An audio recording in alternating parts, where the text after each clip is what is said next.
Hi everyone, welcome back to another session of Psychology Magnified by United Psychology Association. It's me, Madhumita, and today we have with us a psychologist, an author, a dancer, a professor, and a pioneer in dance movement therapy, all in one. Yes, it's Miss Tripura Kashyap, ma'am. Welcome to Psychology Magnified, ma'am.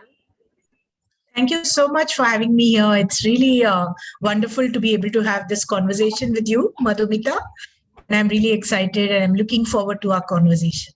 Yes, ma'am. Ma'am, could you please tell us how did you find interest in dance movement therapy? You were the first one to bring it to India, so please tell us about that. Yeah, I think when I started, I was a classical dancer. Bharatnatyam I was doing, and I was also learning it in Kalakshetra. And, I had a brother on a wheelchair. His name was Pavan, and he had cerebral palsy. And whenever he heard music, he would almost jump out of his wheelchair and get really excited. And I used to wonder, like, how someone can use movement as therapy with people with special needs. And that's how I got into that whole journey. And much later, after I finished with Kalakshetra, I met Dr. Grace Valentine. She's a dance therapist who was traveling in India at that time, doing a lot of lecture demonstrations on dance therapy. And she got to know of my interest through a friend, and she invited me to the US to study dance therapy over there. And so, as you can see, it's quite a miraculous incident. And I traveled to Wisconsin, USA in 1988, 89. And I was there, trained dance therapy at the Hancock Center for Dance Movement Therapy. And then I came back to India and I pioneered this discipline in Bangalore, which was very open, which was very receptive to any new kind of therapies. So that's how my journey began in dance therapy. And I also wrote a book called My Body, My Wisdom, because there was no literature at that time on dance therapy. And much later in 2014, we formed something called the Creative Movement Therapy Association of India, which is CIMTAI. Yeah. So that's been my long journey. Yeah, ma'am. Also, like we saw your awards and papers published, and we were so excited to hear all of these things from you. How you were interested in dance therapy. That was your motivation, right, ma'am? From seeing your sibling dance, it made you come from something from inside just came something like that. You created something. That's amazing, ma'am. Absolutely. And also the fact that I wanted to go beyond performance in dance, right? Because dance is seen as a performing art in our country, and which is, of course, very true, but it also has a therapeutic aspect. So I was really keen on also exploring that. While practicing dance therapy or while involving in dance movement therapy, can a person feel safe within themselves, ma'am? Yeah, definitely. But I also feel the person can feel safe, but also it depends on the dance movement therapist who's running the session. And I think certain qualities are important for that therapist to have, right? And one of the qualities I feel is the therapeutic presence. Yeah, that can you make a safe atmosphere happen in the session? Can your therapeutic presence help the clients to open up, to feel that they can say anything to you or move in the way that they feel like, and to also have a non-judgmental attitude? That I think is very important for a therapist. And just to be able to have a free, open body language, voice modulation, facial expression, all this is really important for the therapist, so that the client begins to feel the holding environment that you create, begins to develop trust with you as a therapist. And I think it's also important for a therapist to have some sort of an emotional stability. Yeah, so you can actually accept whatever's coming from the client, and to have a very neutral manner, not to be biased for or against any person in the group that you're working with, and to learn to be attuned to what's happening in the client, right? You need a sense of attunement. You need to have to be on the same wavelength as the client. That's very important. And I also use humor in my sessions, not just dance, not just words, but also to help clients to laugh with themselves, at themselves whenever necessary.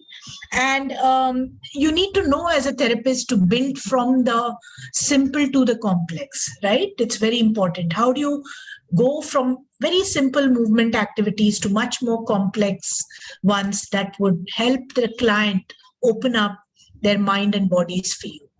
Yeah. Yeah.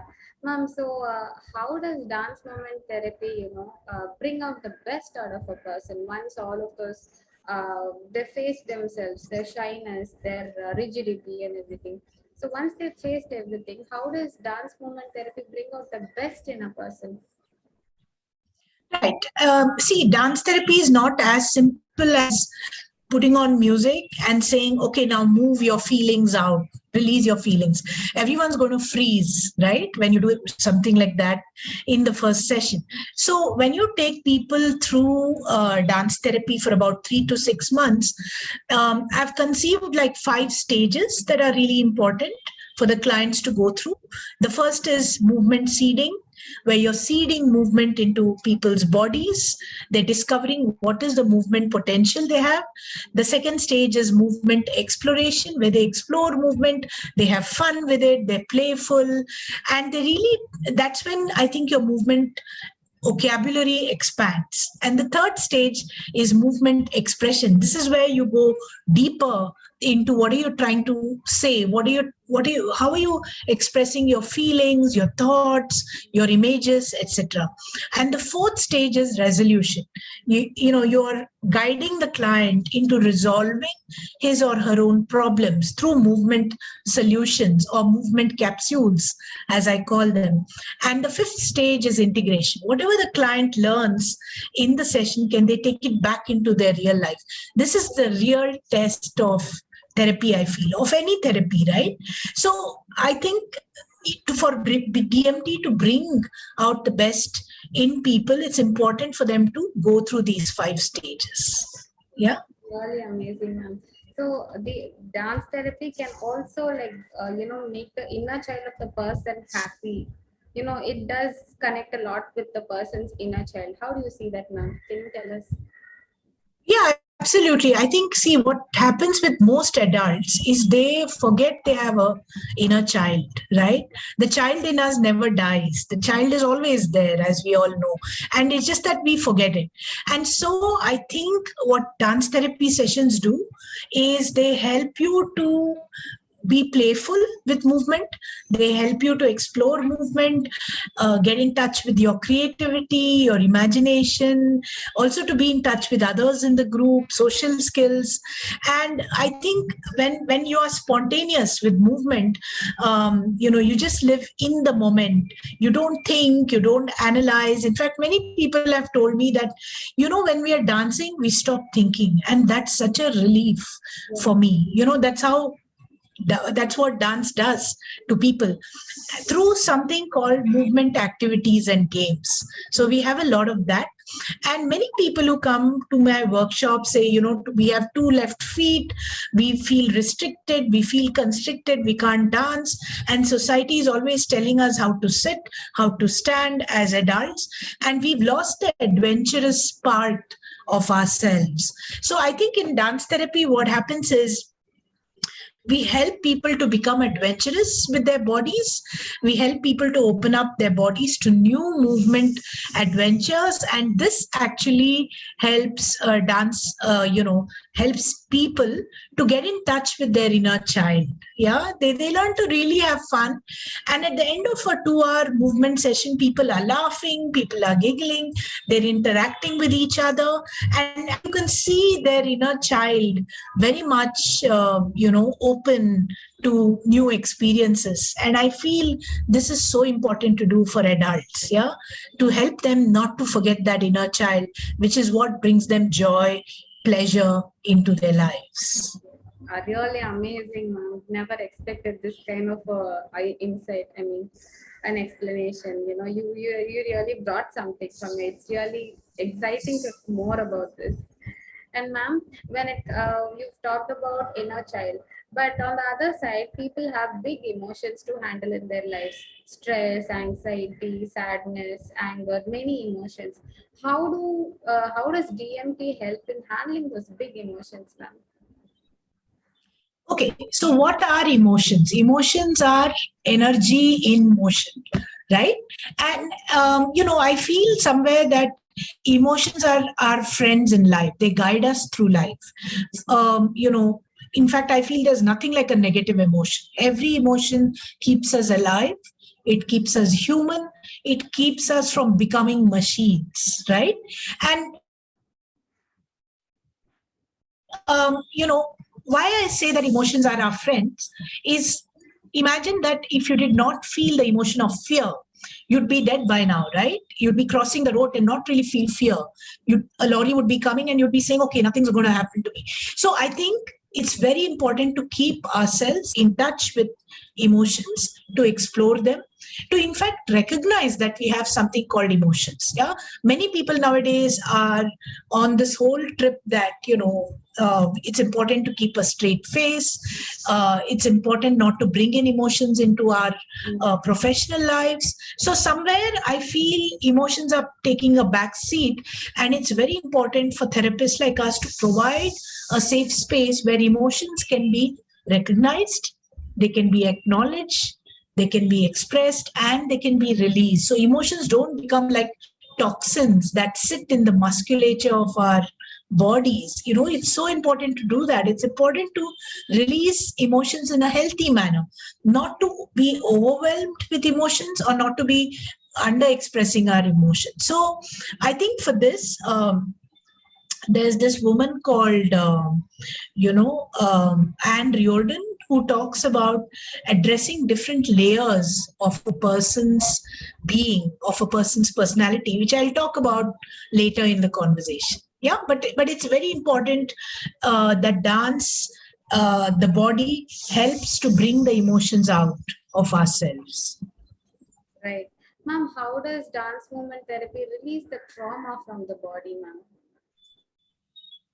Right. So, what is trauma again? It's our emotional, physical response to a very terrible, horrible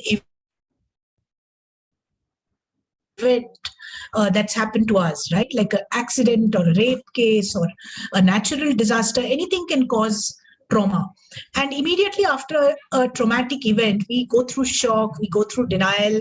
There are long term reactions, like suddenly you have these unpredictable emotional outbursts, you have flashbacks of the trauma, and your relationships get strained, and even physical symptoms like nausea and headaches happen, right? So, how can we deal with this kind of trauma through dance therapy?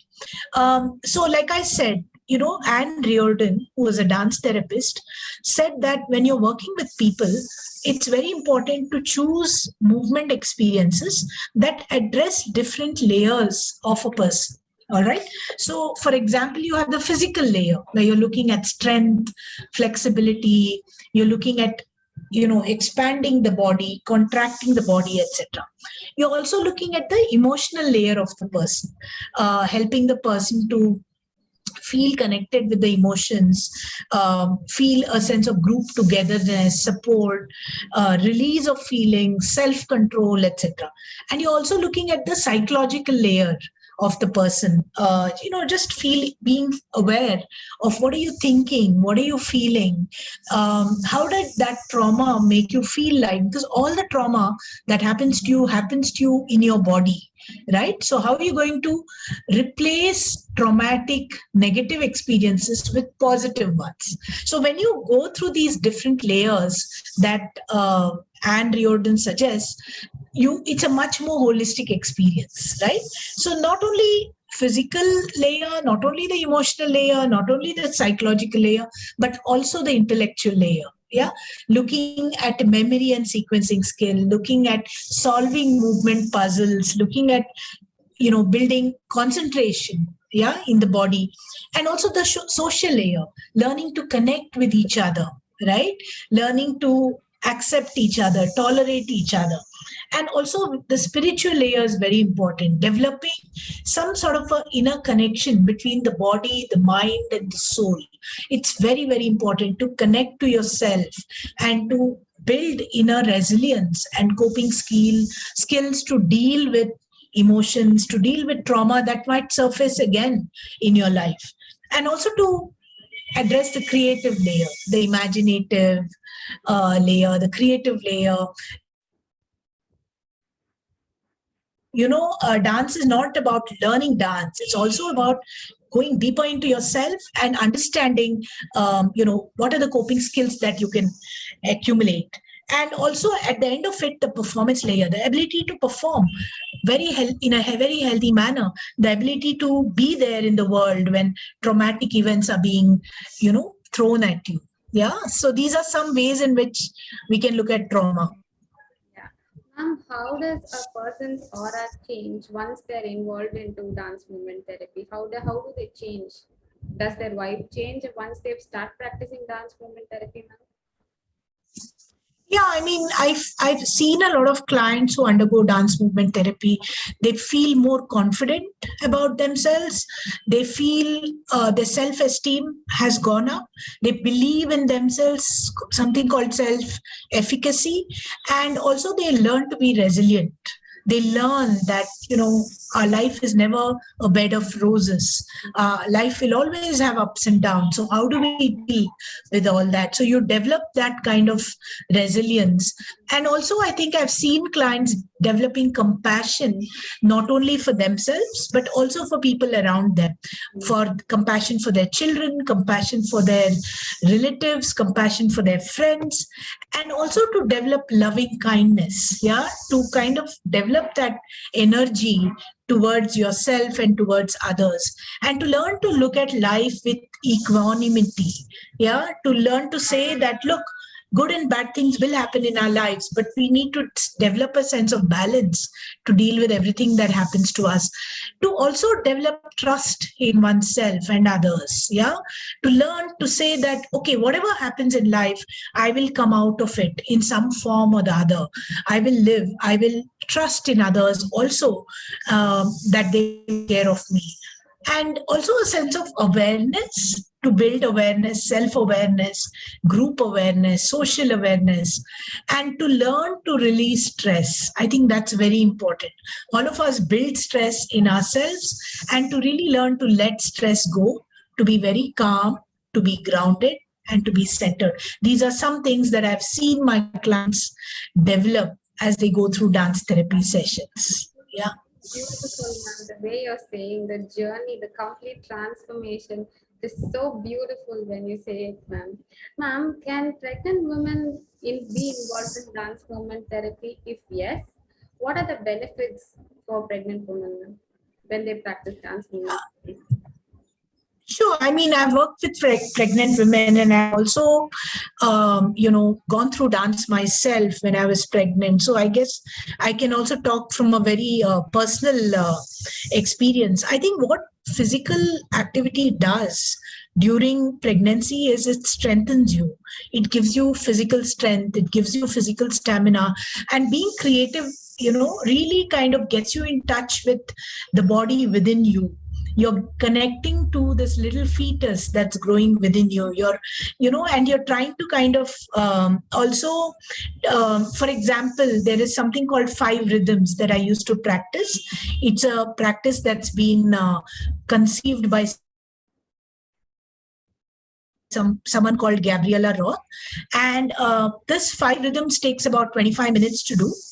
And there are different rhythms like flow, like staccato, like chaos, lyrical, and stillness. So as you go through these 5 rhythms, you get in touch with different parts of your personality. You learn to connect to your inner being, to your inner child, in fact, that's growing within you. And when you do these 5 rhythms, each rhythm has something to teach you. Flow teaches you about being fluid, flowing through life. Staccato teaches you about being very direct, being very strong, being very communicative. Lyrical teaches you about connecting to space around you, connecting to people around you, and you move through space, you travel through space. And chaos teaches you about letting go that wildness, letting go that craziness that you feel, that society is constantly telling you to suppress. Yeah, so the rhythm actually creates a safe space for you to let go the chaos. And the last rhythm is all about stillness. It's about being peaceful. It's about being calm. So when you go through this kind of physical activity, it really, helps you to feel more positive about being pregnant. It helps you to kind of feel strong in your pregnancy. And, I've really, like, in my last ninth month, I actually conducted a workshop on dance therapy for people, for adults. And I remember that I could do most of the activities that many of the people in the group could not. So you can imagine how much dance therapy really helps you when you're pregnant. That positivity that will be maintained throughout. Whenever you feel little low, whenever there are hormones that are playing, and when you practice dance therapy, you come back to your real self. That is being one with yourself, like that. Correct, ma'am? Absolutely, absolutely. You're absolutely on the dot. Ma'am, you've been in this for like 30 years, more than 30 years. You built an empire. So what are the challenges that you faced during those 30 years or in the beginning? What did you learn from that, ma'am? It has made you so strong and it has made you a pioneer in dance movement therapy. Please tell us, ma'am. Yeah, I think life is nothing without challenges. That I can tell you. Unless life throws challenges at you, you'll never go deeper into what you're practicing. So yes, of course, when I came back to India and pioneered it in India, and I set up, I co-founded Simtai. Of course, we faced a lot of challenges. Funding was always a problem. People always saw dance as an entertainment, so they would always say, "Oh, come to a workshop free of cost. Come work with us on a voluntary basis." This also you have in psychology, right? I mean, it's the same problem that we also have in dance therapy. And it took a lot of time to convince people that, look, you need to pay for these sessions. They are professionally done sessions. And also, I think it took some time for people to understand the therapeutic value of dance. Dance is not just something that you see. Dance is not that something which is only aesthetic all the time, which is always beautiful. It's not always Radha waiting for Krishna. It's not always Krishna stealing the butter, but it's also about looking at, like you said, looking at the trauma in your life, looking at the inner child that's waiting to play, that's waiting to come out and play. Dance is also not about running away from your problems. It's also about confronting your problems. It's not about escaping from your problems, right? In a dance therapy session, when you see people come with grief or anger, it's about helping them to release that grief and anger in this safe space, and verbally processing and verbally reflecting on what they're going through in their life. So in that sense, changing the mindset of people to dance, also making sure that dance is professional, it needs to be paid, it needs to be funded for, and also helping people to take dance therapy more seriously, not just to go to a dance class and have fun. That's also very important, but also to understand that you need to practice these movement rituals on a daily basis. So I feel that these were some of the kind of challenges that we still come across. It's not like they've stopped. We still come across, but now we found a kind of matrix which we can offer people who want to understand better what dance therapy is. Really amazing, ma'am. Last question. How is India, welcoming dance movement therapy? Yeah, I mean, India is definitely now on a path of wanting to know more about dance therapy. People are much more curious about it after years and years of work. They want to know what it's all about. So therefore, there are loads of programs that are happening in dance therapy, not just by me, but now we have many, many dance therapists in India. In fact, I feel dance therapy is the most popular of the art forms right now. art therapy forms in India. When you look at drama therapy, when you look at visual art therapy, music therapy, dance therapy really stands out, you know. And so we have a lot of training programs in dance therapy. We have a lot of conferences every year. There's an upcoming conference right now. We have a lot of workshops on dance therapy. We have certificate courses. We have art therapists retreat. And so there's a lot happening in the field, in India. It's now almost every part of India there's a movement therapist. Yeah, so you can imagine the kind of excitement and curiosity that people are having when they come for these workshops. So India is like in that, at the edge in a way of exploring dance therapy. Any age group, any people in any age group can do it. People in any diagnostic category can experience it. So I think India is really like amazing right now. We are at a very amazing state of being where we can experience the different aspects of dance therapy. Ma'am, thank you so much for sharing us all your knowledge, and you've given so much of knowledge in this limited time. Thank you so much for all your input, ma'am. It was great talking to you, ma'am. Thank you so much, and I'm sure our audience would be excited to explore dance therapy after hearing all of this from you, ma'am. Thank you so much. Yeah, definitely. Thank you for your questions. They were really interesting. Yeah, thank you so much for having me on the platform. Thank you so much, ma'am. We are very honored to have you. Thank you, ma'am.